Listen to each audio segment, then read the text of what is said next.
Hello everyone, what's up? Prince15 here with another video review. Today I'm taking a look at Transformers Legacy United Deluxe Class Animated Universe Bumblebee. But before we take a look at the figure, let's go ahead and take a look at the box. So here we have our Legacy United box. Here you can tell because it says it right, it's right there, right in front. He has the Deluxe Class in several different languages. As you can see, he is manufactured by Hasbro. There is Bumblebee in his vehicle mode. There's his name. He is from the animated universe, which, you know, for people that don't know, that little bit right there is probably not confusing at all. He's co-manufactured by Takara Tomy. This is from Transformers Generations, Transformers along the side. Over here we get a nice look at Bumblebee right there, all ready to go. On this side we get some nice artwork of Transformers 40 years. Wow! All these different characters that have appeared over the last 40 years, kind of crazy to think about. And then on the back here we have Bumblebee, Transformers in 22 steps. He's from the animated universe, blah, blah, blah. 40 years, Hasbro, words, don't eat the toy, and because, you know, plastic doesn't digest well, and that's pretty much it for the box. So yes, here we have the mighty Bumblebee from Transformers Animated. And yeah, it's a pretty good looking Bumblebee from Transformers Animated. A nice compact little police car here. It's a really kind of a hatchback that just has a police light on top of it because Captain Fanzone just puts that light on top there since he's a detective or whatever. So yeah, it's a personal vehicle that just happens to be a police car because of the little light on top, but it works really well. I really like the look of this thing. One nitpick is that the back is just totally blank. I do wish they had put some red paint in there for the taillights, but I mean, that's nothing that a marker or a quick splash of paint or repro labels probably won't be able to fix in a jiffy, so not a huge deal there. But yeah, overall, looks nice. There is a little discoloration between this yellow and this yellow because this yellow is painted on clear plastic, and then I'm pretty sure this plastic is just yellow. So there is a very noticeable difference there, which does kind of irk me. It's a little annoying, but it's not the biggest deal in the world. And then if I just had one more nitpick, is that there's just too many ports. I think there's just like one too many ports here on the side for my liking. You know, there's this one on the side that's pretty ugly, and then there's this one right here in the back, and it's the same thing on the other side. So it's just this just looks like did they really? The ones in the back don't really bother me, but the ones here on the side do kind of. This one here specifically really does kind of annoy me a little bit. It's like did we really need to put a port right there? Now the one on the back isn't as big a deal because first of all it's you know it goes in, it doesn't jut out like this one. It goes in, and to cover it up you can just take his little turbo boosters here and plug them in like so, and then there we have Bumblebee with his turbo boosters, and that looks really cool.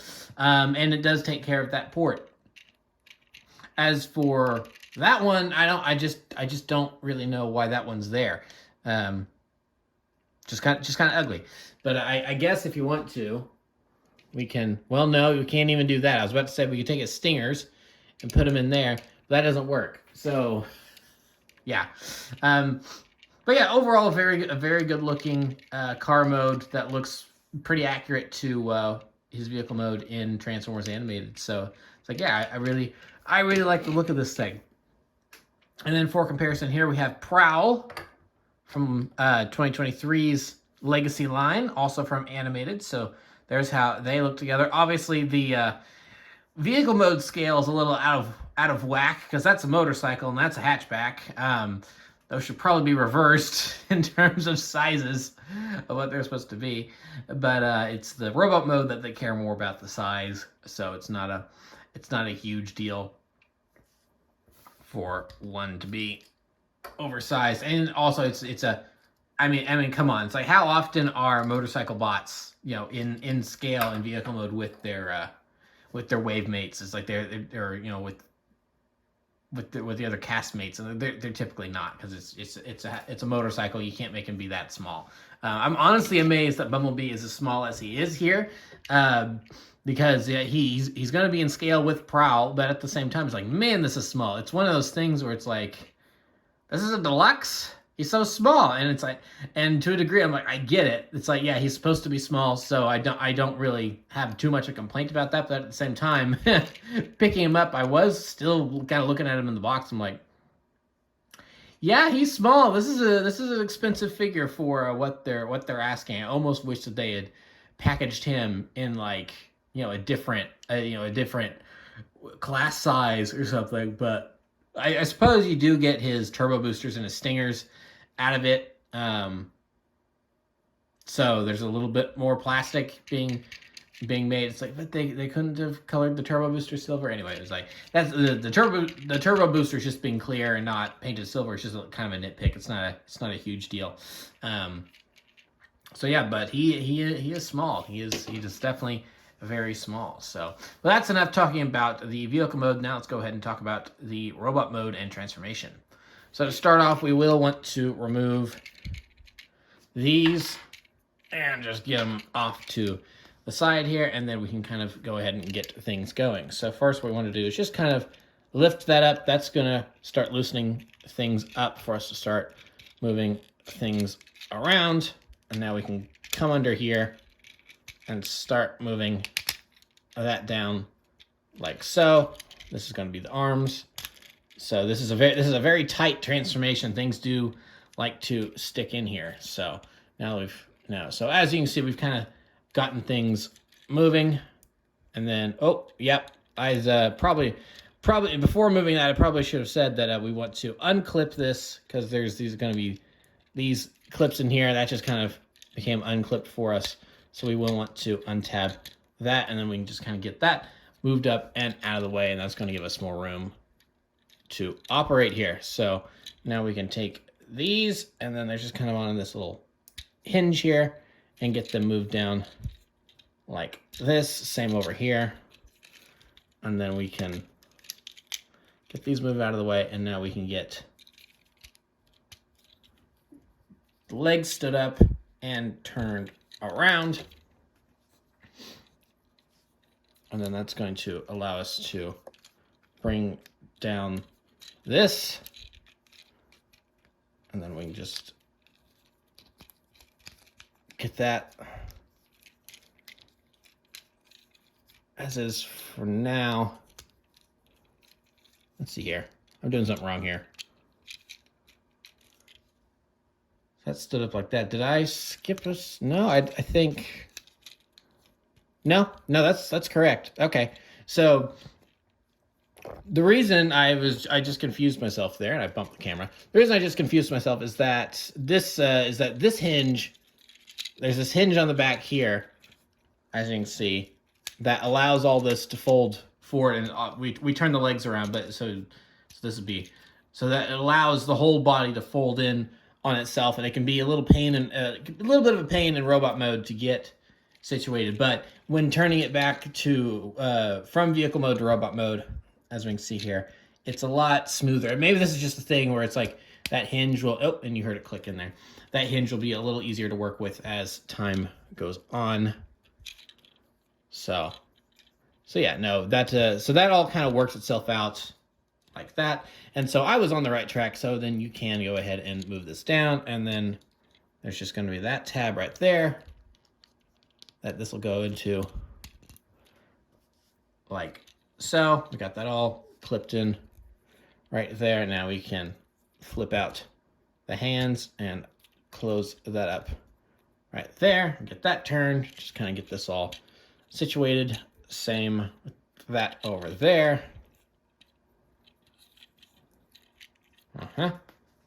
Just like so. And now we're ready to finish this up. So as you can see, this kind of tabs in right there. So we want to kind of separate all this. It's a very strong, there we go. It's a very strong connection. As you can see, just get that untabbed there. Now, let's come back here and we'll go ahead and get this flipped up and everything. So now that's all out of the way. Now this is, I really like the legs here. I think the legs are a very cool transformation. So we'll get that out like that. That out like that. And then that flip down. And then this flip down. And then there's his little heels here. I want to get those out. Come on, heels. There you go. Got that. And so now we've got this facing the wrong way. So what we want to do, just move the arms up to have a little bit more room here, is that we just want to flip that around like so, and then close that up. That'll tab in there. We have a leg all done. Same over here. This just, I suppose you could also go the other way, and then same thing over here.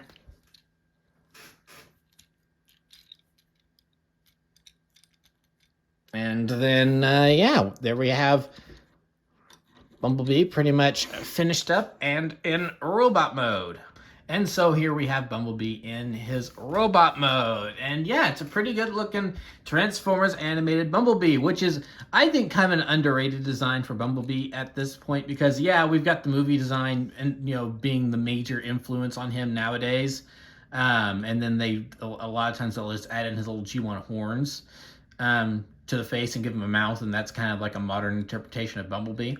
But in terms of actually, you know, kind of being having a modern interpretation of G1 Bumblebee with the small compact yellow vehicle and everything, I think this is awesome. This is such a good design for Bumblebee, and I wish that more things would take influence from Transformers animated Bumblebee. As much as I do love the movie Bumblebee design, and I do have a soft spot for it, this is a really, really good design for Bumblebee. And yeah, I wish there would be more things that would pay attention to it, but whatever.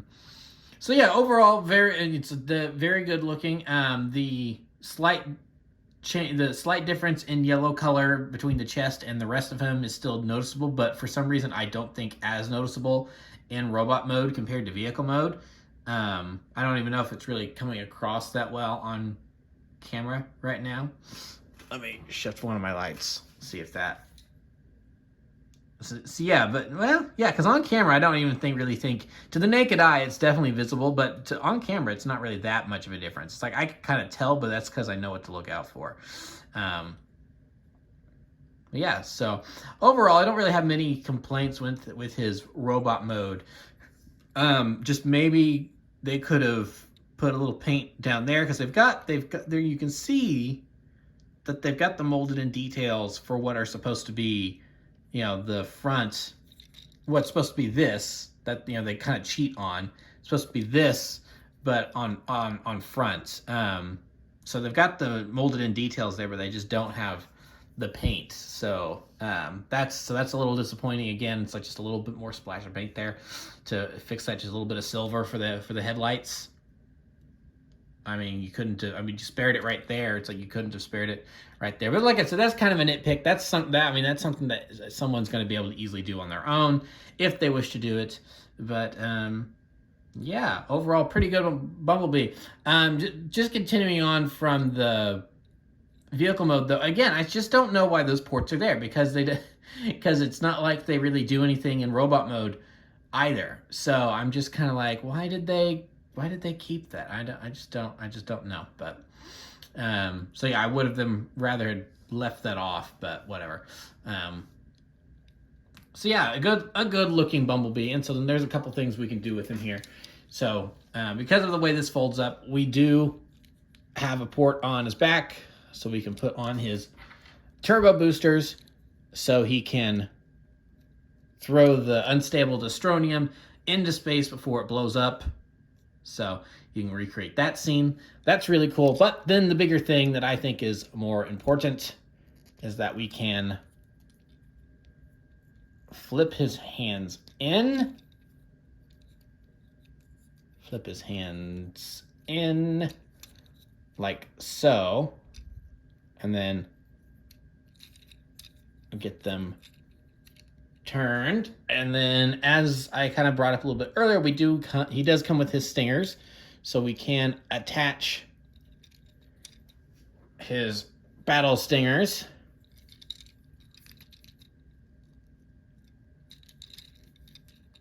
There we are. And then we just get those plugged together. And then, yeah, there we have him with his stingers, which is really cool. I always really liked that. I always really liked the idea that he had stingers, because he's Bumblebee and he has stingers. I always really liked that from animated. So, and especially the design of these with the silver and the blue contrasting and everything, it's just very, very cool. So I do really like that. Now, this is pretty much the only way they can function and look good on him. Also, they do like to stick together really well. So when you go to separate them, it does help if you turn them like this, and then that makes it a little easier to kind of prime apart. There we go. Yeah, just like that. Otherwise, if you're trying to do it just like that, then it's going to be impossible, because they do stick on there really well. So, but like I was saying, putting them together like that is pretty much the only way that they kind of look good together, because otherwise they kind of slant off in different directions. And they don't really, I mean, and see, yeah, it's like, now it looks like a knife or something. And then it doesn't really fit on any other way. So it's just kind of, so it is a little unfortunate that combining them together is pretty much the only way that they look good. Where, of course, in the show, he could, I guess from the side it doesn't look terrible like that, but yeah, of course in the show he could have them separated and then bring them together to form a bigger blast. So I kind of wish that they had that you'd be able to replicate that a little easier, but it's not a huge deal. Of the fact that we even get these at all, I think is pretty cool. Because I wholly expected the turbo boosters, but when I saw the size of him, I was kind of going, oh, stingers probably aren't likely here, because the original toy had the stingers embedded in the hand, and I didn't really like the way that they did those stingers either, to be quite honest. So this is a solution. It's not. It's because, again, I don't know why it had to be slanted like that. It couldn't have just been. They couldn't have just made it a regular rectangle and then bitten, but whatever. I'm sure they have their reasons and everything, and you know, we still get one mode that looks good. So I mean, it still works. So then what we can also do with these is that we can attach these to the back of the turbo boosters, like so. And then, yeah, there we have those. So then you do get a little, like, you know, whatever, if you want to say that that's the flames coming out, or it's an upgraded turbo booster, or what have you, you do have that to work with. So yeah, that's pretty much it for Bumblebee. So now we'll go ahead and bring in some size comparisons. Here he is with Legacy Prowl. So as I said, that works a little better than their vehicle modes. And then we will also bring in the original animated Prowl. I do not have the animated Bumblebee. A friend of mine had him, so that's why I'm so familiar with the original. But I do have Prowl. So yeah, there is Prowl.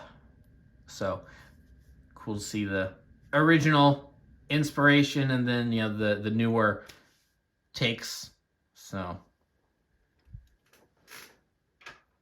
move them back off to the side, and yeah, that's pretty much it. So yeah, that's pretty much it for Bumblebee. I really like this toy. Again, it seems a little silly that you're paying so much for such a tiny figure, but I mean, he's supposed to be tiny. It works. I think the transformation is done pretty well, especially for how compact he is. The stingers could have maybe been done a little bit better. The paint apps could be a teensy bit better. But you know, overall, this is a really solid Bumblebee figure, especially for what he's based on. And because I'm a big fan of animated, so we're kind of starting to reach that point where the Transformers stuff I grew up with is nostalgic, and we're getting new versions of it. So yeah, so it's really cool to see some of this stuff. So. A couple of minor complaints with him, but overall, I'm very pleased with this figure. So I would totally recommend him. So anyway, that's pretty much it for this review. Please remember to like, comment, subscribe, all that great stuff. Remember to follow me on Instagram and Twitter. Those links are in the description below, and I'll see you guys next time. Thank you so much for watching, and goodbye.